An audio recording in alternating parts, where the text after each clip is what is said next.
Thank you, Cassidy.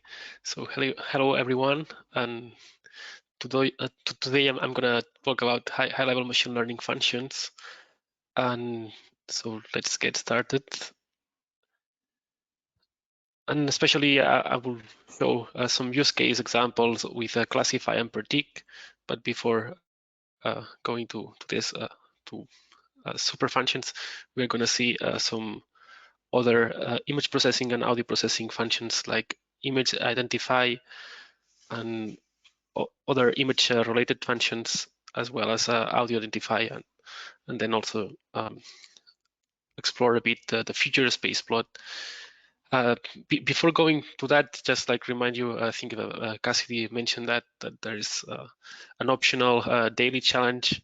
I did this one for yesterday's lecture. So the idea is that you can explore a bit the functions that we checked yesterday. For example, iNaturalist search, and the idea is that you can share some interesting information about some invasive species that you might have in your local area, or some other invasive species that you know about, and get some information using iNaturalist search. In this case, it's a firefly that it's invasive in my area, but at the same time, there is nobody found the species on their native environment. It's supposed to be from from American continent, since all the species of the same genus are living there. But this particular species was only found in Europe as an invasive species. So that's why it has the name Photinus immigrans. So the same way, you could do some kind of a small exploration on other invasive species. As I said, is optional.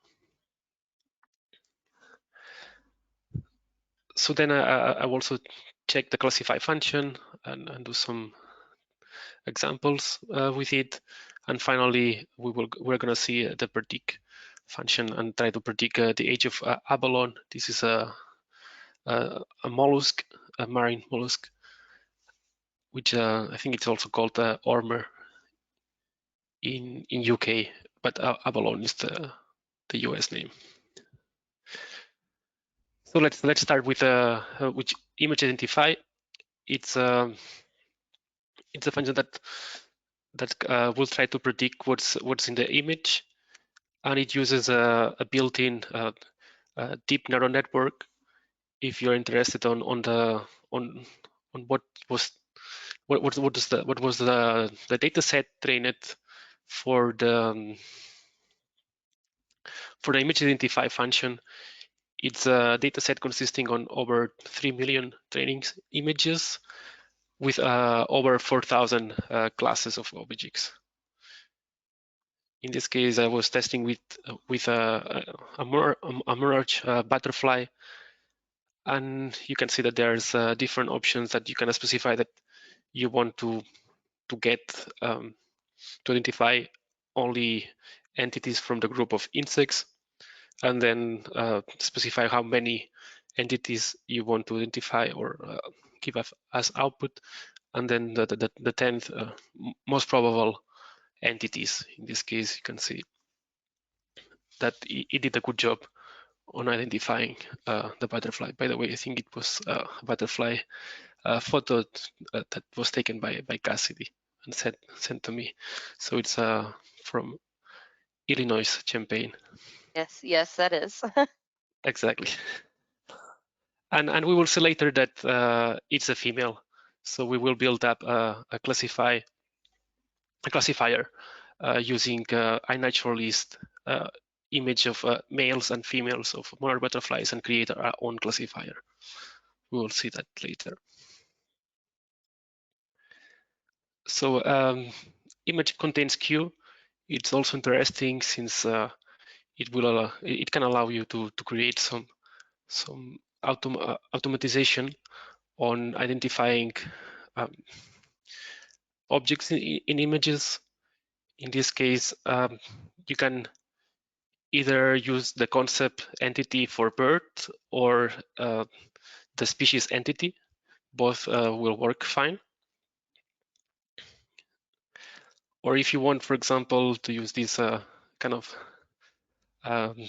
picture with zebras and elephants, you can include the alternative operator. So that will give as the output as true if it's satisfied. So there is no giraffe here. Maybe you don't see it enough, but I think the idea is that it will not always work, but I think it's good that you know that they exist. And yeah, and if you want to specify all the specified objects in a list, you can as well do this construct. For image cases, it will automatically crop the image, the input image, and try to give you a bounding box of the object within the image. So in this case, image cases identifies 3 elephants, even if there are like 4, because the little baby elephant is not identified here. And for zebras, there are 3 cases. Image cases can also we can specify for a certain class of entities. In this case, we can specify that we want just elephants, and as an output we want the bounding boxes, and you will get the rectangle of pixels where the elephants are located. And with highlight image, we can get these kind of rectangles on top of the image. Another example using such image, you can see that it identifies correctly the bird, person. And if we want, if we are just interested in a type of animal, we can specify as the class of entities. Yeah, image contents is it's another function that works similarly, but it will display as the output as a data set with all relevant information.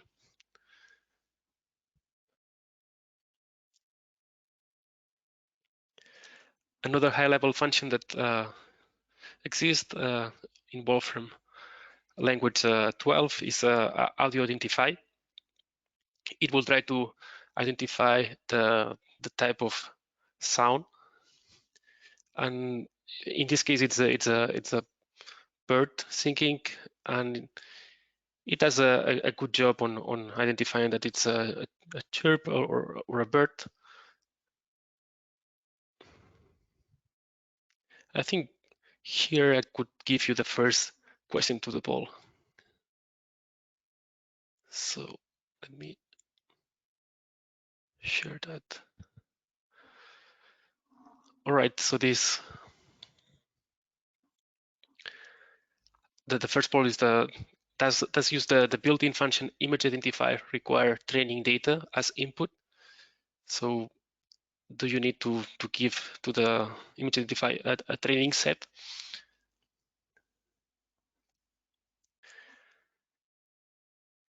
Yeah, I think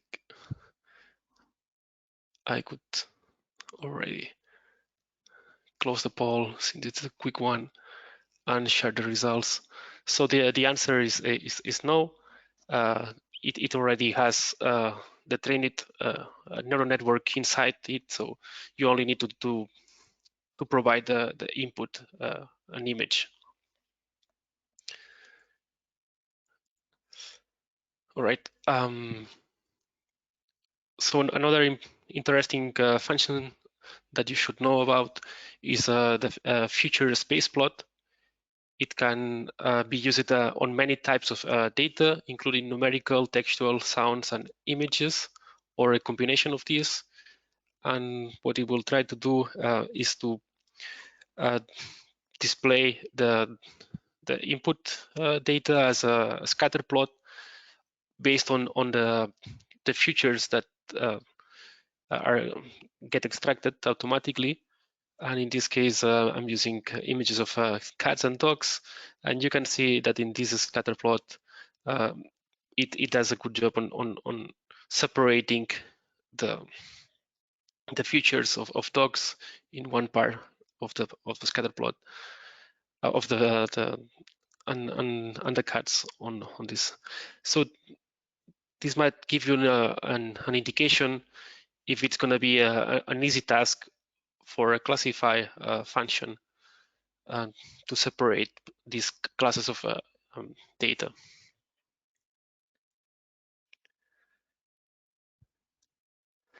So let's go to the work with the classify.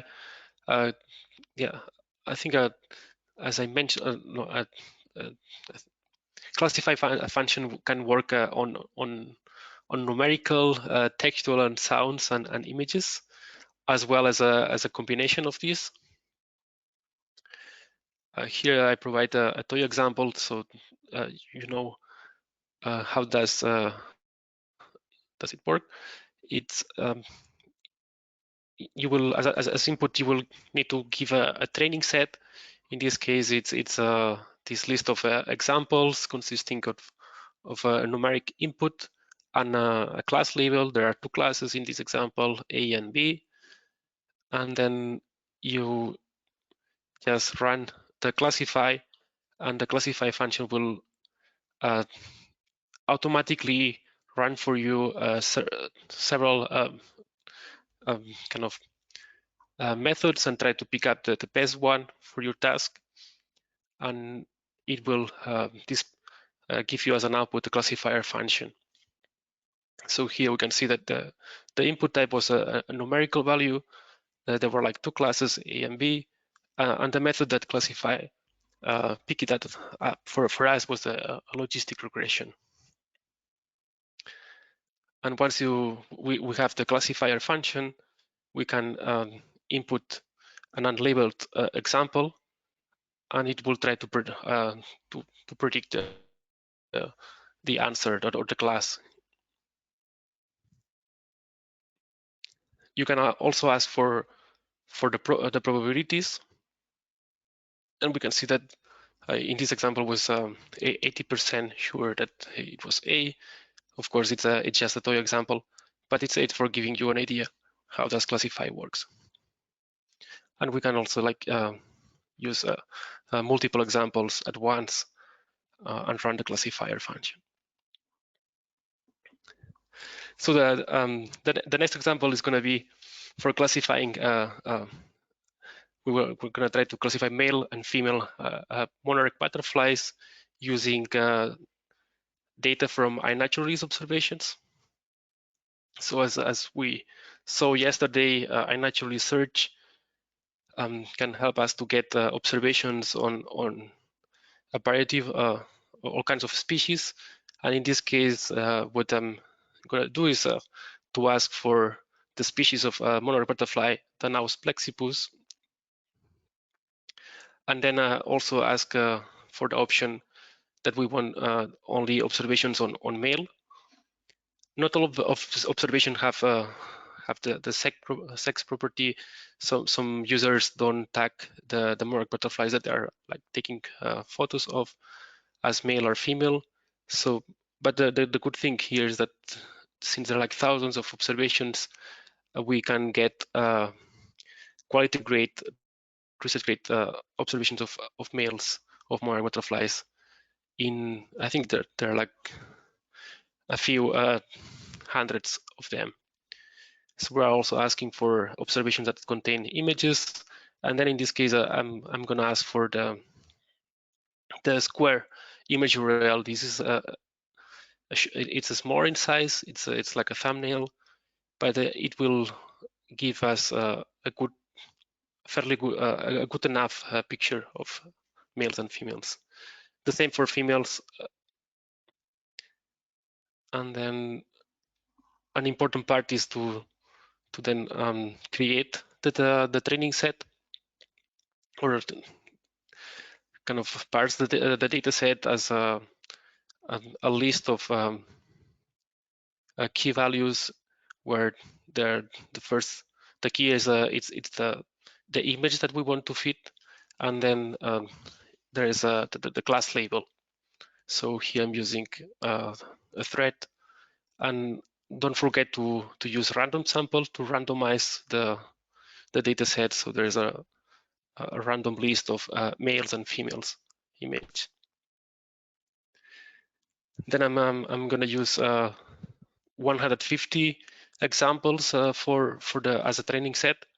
So here this is the short notation for a span.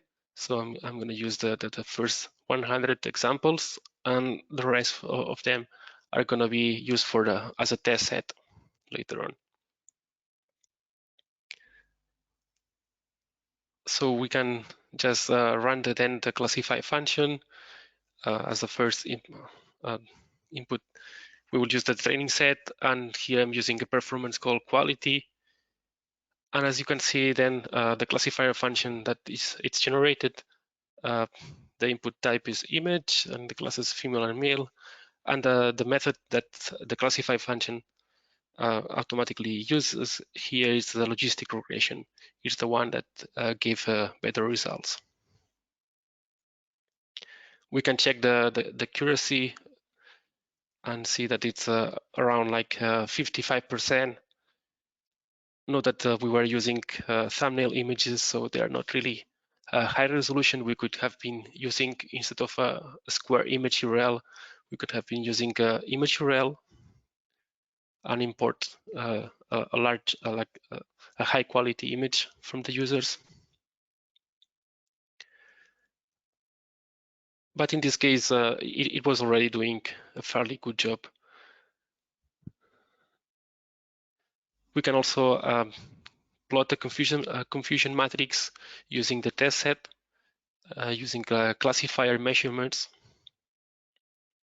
And here we can see that there were like certain examples, test examples that were misclassified as males and females.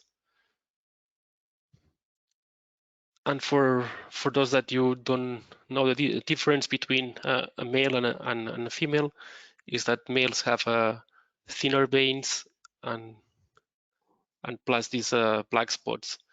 So yes, I think they did a good job to classify, since we were using low resolution images. So it's even a bit surprising that it did that well. Yeah, this is a female.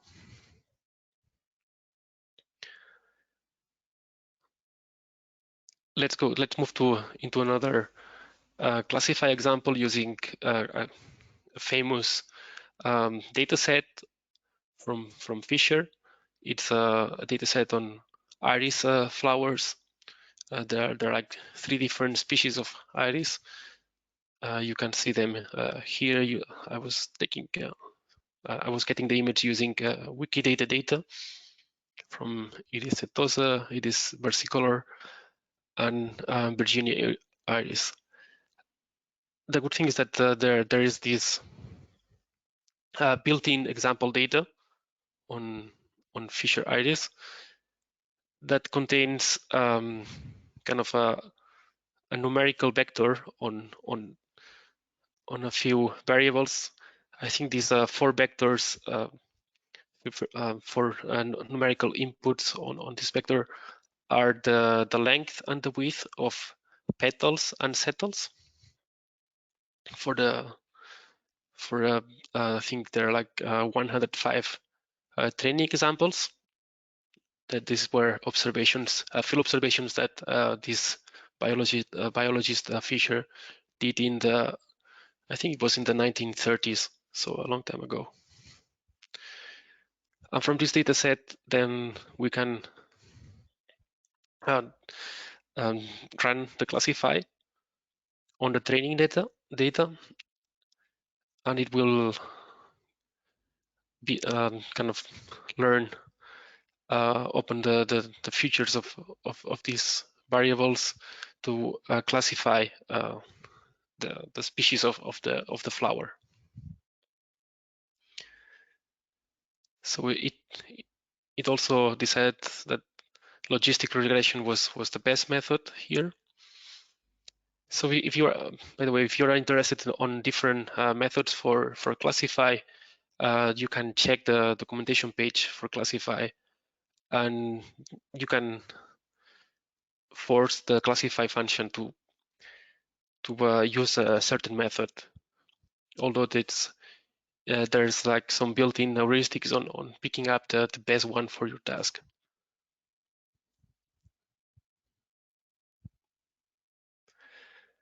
So we can ask for example, for the accuracy of this classifier function, and as well use a confusion matrix plot on the test data.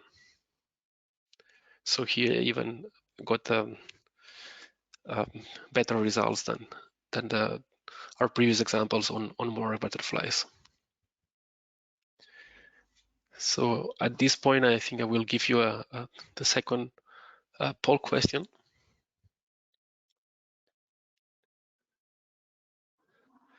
So what kind of data can be given as inputs to classify? And then you have several options: numerical, textual, sounds, images, all of the above.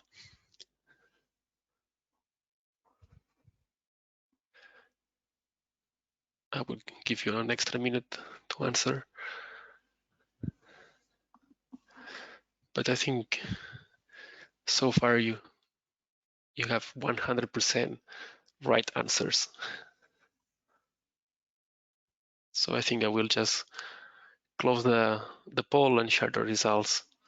So yes, classify function can work with all the above input data, as well as a combination of them.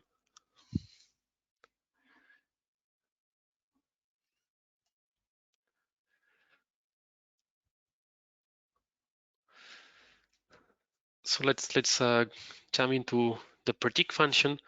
So predict is similar to classify, but instead of creating of generating a classifier function, will generate a predictor.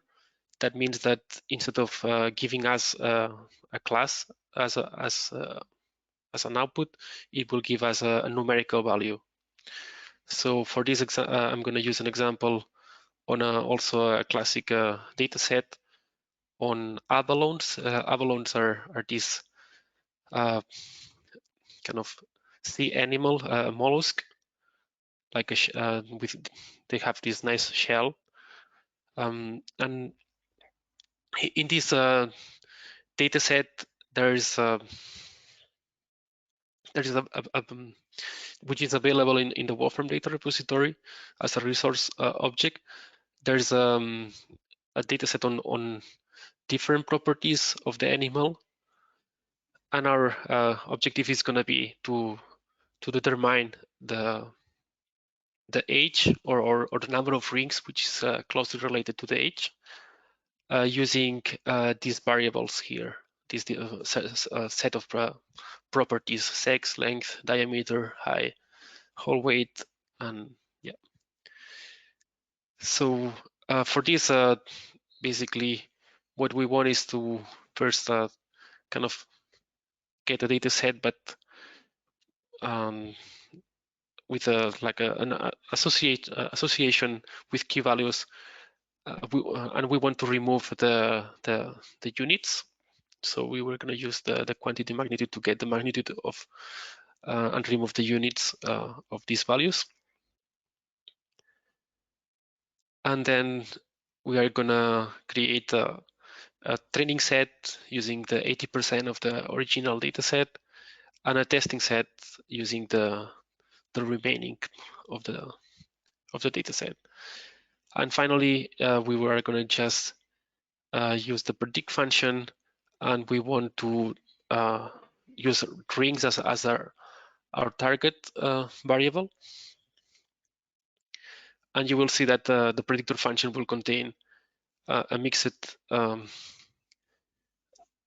array of a vector with 8 different variables. In this case, is sex, length, diameter, height, whole weight, and so on, and then we will try to predict the number of rings. which is related to the age. So using information on the predictor, we can see the size of the model, how many training examples were used for the training, and the method that it was using, which is a linear regression here for this case. And as well, we can use the predictor measurements to obtain a comparison plot on the actual values and the predicted values. And we can see that for young abalones, it was the predictions were better.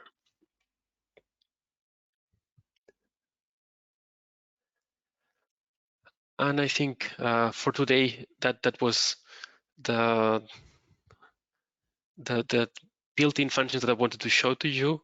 So these are high-level built-in functions, since you don't need to know much about the methods behind the classify or predict, and it will try to get the best method for the type of data that you are trying to use. And here at the end, I'm referencing you to certain references that might be helpful. There is a chapter in the elementary introduction to the Wolfram Language book that can be useful for you, and as well as a workflow on training a classifier. Plus, there is this guide on machine learning, where you will find all kinds of built-in functions that I might have not been covering here, but you can explore them and learn some new functions that might be useful for your task. And if you want more examples on classifying different animals, I think I have one on the iNaturalist search documentation example on the Wolfram function repository, where I use it. I naturally search to get observations on a stingback, Aleomorpha halis, which is an invasive species in US and in Europe, causing a lot of damage in agriculture. So here, basically, I'm asking for nymph, young stingbacks using life stage, as well as adults, and then also like training a classifier using classify on nymph and adults of this species. So, Jofre, while you're yeah, on this example, we had a question. So if you could go back to the yes, iNaturalist example. I see. So, So, when you're using it. mhm. So here. Right. So these, if you scroll down a bit, when when you're getting the information from iNaturalist. I see. Sorry, So scroll up. yeah, here. So Yes. these sorry, I'm trying to look at the screen myself. Let me check the These question as well. options like sex, has image, quality grade, how can the user know about these options? Like, what are the possible options? Right. And So this you is a can check. question from Andrew Skipper. He asked, like, how do I know I can use these So options? you can go to the documentation for the function. Mm-hmm. I can share you the link to the Wolfram function repository, and Right. then check for the different kind of options available for a natural research. And in this case, you will see that, for example, life stage. For life stage, these are the options you can give. Of course, it needs to be applicable. For example, mammals don't have eggs, so don't try to get egg observations from wolf or bears. Right. But yes, if it's available, there will be there. Of course, the user or the iNaturalist have to tag the observation as such. I think for monarch butterflies, many observations are just monarch butterflies without specifying the life stage or the sex. Okay, thank you. Yes, and for And flowers, there's even plant phenology, so you can get flowers from certain plants by using plant phenology and flowering. Also, if you're interested on other properties, I think that there are several other. Yeah. So usually any Wolfram language function, definitely there's the detailed section in the documentation that where you will have every option listed for that function in that detailed section. And Jofre, having created these specific functions for the function repository, he has also listed a lot of details in the details and options section. So that's where we would look if we were to come in and try this. We have a few other questions from the predict example. I believe that was the last example you were showing. So if you Right. could go there. So for example here, thank you for bringing up the data set. So we see that length, diameter, height, and then whole weight, and so on. So, and then age, these are all in different units. And so we had two questions from Jürgen and Mikhail, both similar. Is like, they are all different units and they are in different ranges. So don't we have to convert the units to all same or standardize the data before we go ahead and use it? Right, that's a good question, but for this particular case, with just removing the unit and treating them as a numerical value with a different kind of labels for each of the properties, it's Predict does a fairly kind of good job on deducing what's if it needs to be rescaled or not. So there is some heuristics that will make, for example, identify that sex has is a text input, but there's only a female, I think, juvenile and male. So like infant actually. So that would be enough to treat them as 3 classes. And for the others, for the other variables, they might also identify from the training examples that there are the values range from I don't know, like 0.1 to 0.9, and then treat them in this linear regression automatically, and give you a predictor function that already handles that, so you don't need to worry. If it doesn't do a good job for your task, you can try to normalize the ranges for each variable, so it's standardized. But for this particular case, it was not necessary.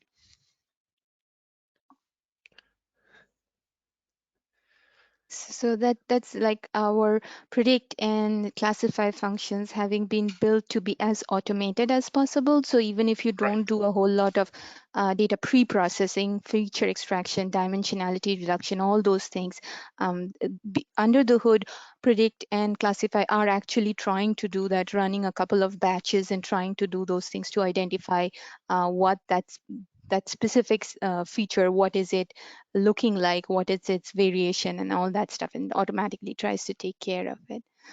Okay, Again, then we have one more question, Jofre, and this is not specific to machine learning, but I know you've written a lot of code for all your examples. So would you have any recommendation for writing packages? Roger is asking, I mean, we have our online documentation, we have some books, but are there anything from your own experience that might help people write packages in Wolfram languages? I think Anything comes to mind? there's a nice guide on packages, but I'm not sure I'm the best one here to point out That's fine. what to look for like starting Right. writing packages. Right. But I mean, yes, to my mind, also, I thought of the documentation on our documentation page for context and packages. Oh, another one that comes to my mind, and I'll try to see if I can quickly look up the link. So for Workbench, we had a dedicated documentation for Workbench, and I will try to pull up the link and post it for you, Roger. That also had a little bit of a tutorial of writing packages. It was available online. Another question we have, oh, that's fine. And other question is about accessing community, and I will post the link. oh yeah, So I can yeah, also you have share the that, right? Yeah, would you link. mind sharing that? Yes, I will Yeah. share. So we'll post it. Jofre is posting it on chat right now. And I also want to mention that we did have a slight hiccup earlier on.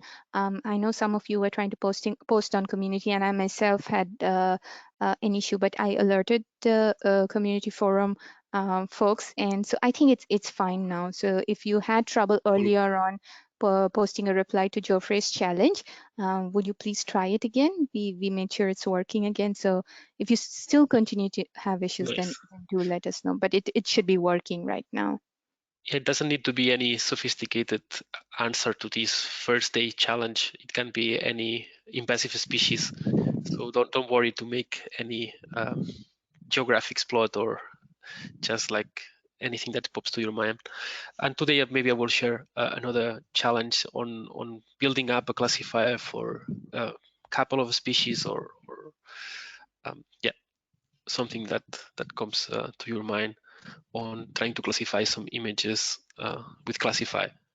Maybe two similar snakes. One it's venomous and the other it's not venomous, and that they look quite similar. I don't know.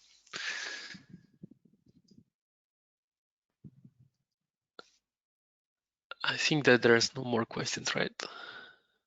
No, seems like we have covered everything. Maybe We have some very specific questions, like about one question we've usually had and we've answered is that you have created the notebooks in the very latest version, right? That you usually work in the very latest version, but right. everything should just work just fine in 12.1, right? If our Right. users have been using 12.1, there's absolutely no reason to worry about Right. those. Yeah. Right. So That they should work fine on 12.1. These yeah. notebooks. And then some very specific question from Neil about the last two statements with the predictor measurements not working for his notebook. But maybe we could take that up online if Neil, you wouldn't mind posting it on community. We can have a look at exactly what's going on, but there is no reason for that specific statement with predictor measurements to not work. So we will have to troubleshoot it separately. Yeah, I will check that and share in community this particular question on predict.